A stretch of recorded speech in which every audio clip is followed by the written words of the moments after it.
যে ব্যক্তি 5 জায়গায় দুনিয়াবি কথা বলবে তার 40 বছরের সওয়াব নষ্ট হয়ে যাবে।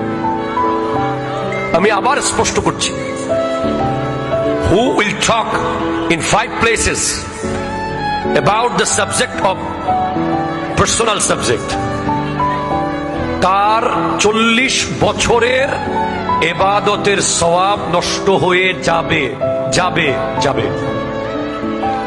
5 জায়গা কোনটা? 1 নম্বর আল মসজিদ, মসজিদের ভিতরে। 2 নম্বর ফি তিলাওয়াতিল কোরআন, যখন কোরআন তিলাওয়াত চলে ইউ হ্যাভ টু লিসেন, আপনাকে শুনতে হবে, ইউ ক্যান ডিস্টার্ব। 3 ফি মজলিসিল উলামা, আলেম উলামার মজলিসে। 4 ফি ওয়াক্তিল আযান, যখন আযান চলবে